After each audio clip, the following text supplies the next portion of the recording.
This story takes place in the 7th and 6th centuries before the Common Era, in the ancient kingdom of Lydia, where markets stretched across dusty streets and merchants always looked as if they were hurrying to fix a problem they had created 5 minutes earlier.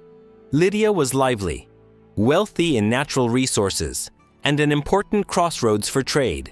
Yet its marketplace operated on a system that made even simple transactions surprisingly complicated. In those days, there was no widely used coinage. People relied entirely on barter, which meant every exchange depended on deciding the value of whatever two people happened to be holding in their hands at that moment. A jar of olive oil for a length of cloth, a sack of grain for a clay pot, a sheep for almost anything, provided the sheep did not choose that exact moment to wander off. Trade moved slowly because nothing had a fixed price, and everyone had a different idea of what their goods were worth. One of the people caught in this daily confusion was Midas, a merchant well known for two things: selling wool and constantly forgetting whether he had traded one sheep or two the previous week. Midas had a habit of scribbling quick notes on clay tablets, which worked fine until the wind knocked them from his hands or a splash of water blurred the lines. Several times a month, he could be seen standing in the marketplace, squinting at a half-smudged tablet, trying to decide whether the faded marks represented a purchase, a sale, or yesterday's lunch tally. Queen Gyges, the ruler of Lydia, was not any happier about the situation. She regularly received tax reports that sounded more like arguments than records. One collector insisted he had been paid entirely in grain. Another swore he had received 3 goats and a promise. A third confidently reported that a certain village, unable to agree on anything, had simply offered good intentions. None of this helped the queen understand how much revenue the kingdom actually possessed. Lydia's growing power required a stable way to gather resources, yet the kingdom's bookkeeping system depended heavily on memory, weather conditions, and the hope that goats stayed in one place long enough to be counted. The tax collector trio, as people informally called them, added to the chaos. They were hard-working, but perpetually overwhelmed. They carried stacks of clay tablets from place to place, and those tablets seemed to slip from their hands almost as often as they completed a sentence. One member of the trio held everything in a neat pile. Another tried to keep track of the numbers, and the third was always chasing after whatever tablet had just fallen into the dust. Citizens learned to step carefully around them to avoid creating an accidental record-keeping disaster. The real trouble revealed itself during the rainy season. A sudden burst of rain could soften the clay tablets before they dried, smearing or erasing the writing. On one memorable occasion, a heavy monsoon destroyed what appeared to be half of the annual tax records. Some citizens declared that the gods had washed away unfair burdens. Others smiled and called it excellent timing. The queen did not find it amusing. Without reliable records, she could not plan, store resources, or support the kingdom's needs. By this time, Lydia was bustling with trade, ambition, and opportunity. Yet every exchange required debate. Every tax report required guesswork, and every rainy day threatened to undo hours of administrative work. The kingdom needed something stable, portable, trustworthy, and far easier to count than sheep. It was a problem waiting for a solution, and the answer would soon reshape the ancient world. A remarkable idea can sometimes begin with a simple observation. In Lydia, people noticed that their rivers carried a strange metal that shimmered differently from ordinary gold. This metal was called the electrum. It was a natural mixture of gold and silver, and the kingdom possessed it in abundance. Traders valued it, but they often argued about how pure it was or how much it was worth. That problem, however, would soon become the key to one of history's most important economic innovations. By the late 7th and early 6th centuries before the Common Era, the Lydian rulers were searching for a way to bring order to their expanding economy. Trade had grown far beyond local markets. Merchants traveled between regions, carrying wool, wine, metalwork, pottery, and agricultural goods, yet they continued to face all the old problems of barter. It was clear that a more reliable system was needed. According to some historians, the Lydian court began experimenting with ways to standardize pieces of electrum. There are a few theories about exactly how this began, and not all of them are fully confirmed. But most scholars agree that the breakthrough happened during the reign of a Lydian king in the early 6th century before the Common Era. The solution seems almost obvious to us now.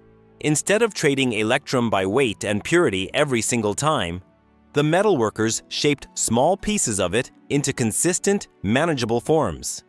These were not yet coins in the modern sense. They were small lumps. But workers soon realized that if these lumps were pressed between two engraved molds, the pieces could carry a mark that identified their source. The mark became a guarantee, and once the king's seal appeared on the metal, the argument over purity stopped immediately. A royal emblem meant trust. Lydia became the first known society to create official stamped coinage. These early coins were small, oval, or bean-shaped, and made of electrum. They carried images such as lions or other royal symbols. Their purpose was not decorative. Their purpose was to ensure that every person who received one knew exactly what it was worth. It was an extraordinary shift. For the first time in history, money had a fixed, widely recognized identity. This change quickly reshaped the way people traded. Merchants discovered that coins were easy to carry. They fit into small bags. They did not break like pottery or spoil like grain. They did not need to be fed like livestock. A trader could walk across the kingdom with enough value in his pocket to buy a camel, a cart, or several sacks of grain without having to drag any of those things with him. It was a complete transformation of daily commerce. The tax collector trio must have been among the first to celebrate. They no longer had to weigh piles of barley or check whether a goat was truly worth the amount someone claimed. Now, they simply counted the stamped discs and recorded the totals. One of them may even have joked that it was a relief to collect something that stayed still and did not wander off halfway through an inspection. The invention did not remain inside Lydia's borders for long. Traders carried the coins to neighboring Greek cities, and the Greeks quickly understood their usefulness. They adopted the idea and refined it. Greek mints introduced coins made of pure silver with precise weights. These coins spread across the Aegean world and became a foundation of Mediterranean trade. What began as a local solution to a local problem became an international innovation. Lydia had created something entirely new. A standardized, stamped piece of metal that represented value without debate.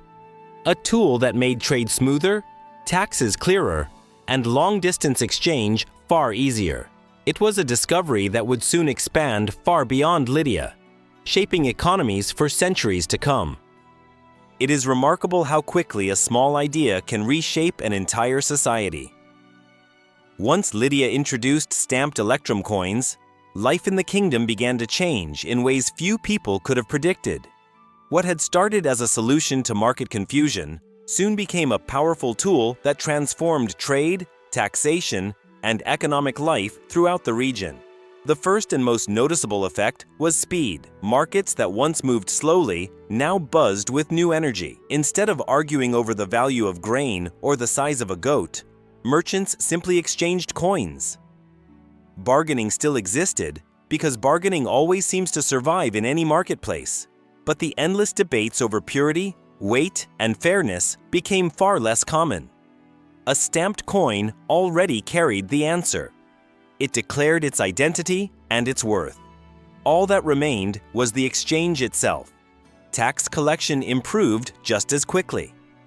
The Lydian authorities, including the long-suffering tax collector trio, finally had a method that allowed them to collect revenue without chasing livestock or recording half-washed numbers on clay tablets.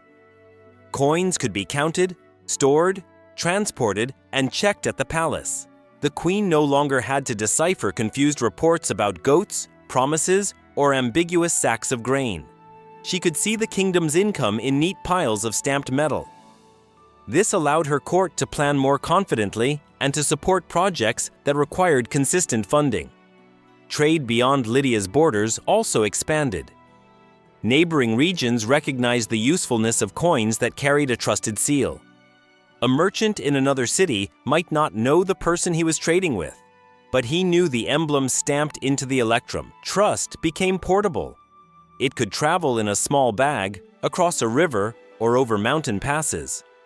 That shift encouraged long-distance merchants to take greater risks, to travel farther, and to trade larger quantities of goods. As coins spread, so did the idea that value could be represented in a simple, recognizable form. Over time, the Greeks refined the concept and introduced silver coins with more precise weights. Their systems of coinage influenced trade across the Mediterranean. As trade networks grew, ideas traveled with them. Lydia's invention eventually inspired the monetary systems of classical Greece, the Persian Empire, and later the Roman world. From there, the tradition of coinage continued to develop, stretching across centuries and continents. The long-term significance of Lydia's innovation is difficult to exaggerate. It showed that money was not valuable because of its shape or size. It was valuable because people agreed to trust it. Money became a shared belief, anchored first in the authority of a king and later in the stability of states, institutions, and entire economic systems. That belief carried forward into the development of paper money, credit systems, and eventually digital currency. Although each new form looked different from the ones before it, the underlying principle remained the same. Money worked because people agreed that it represented value. The story that began with barter, confusion, and melting clay tablets ended with an invention that shaped the world's economic future. Lydia's stamped electrum coins became the ancestors of every system of money that followed. They demonstrated that trust could be placed into something small enough to fit in a hand or a pocket. And from that moment onward, societies everywhere began building their economies on that simple but powerful idea. Thank you for watching. If you enjoyed this story and want to explore more moments from economic history, consider subscribing to the channel. New episodes are on the way.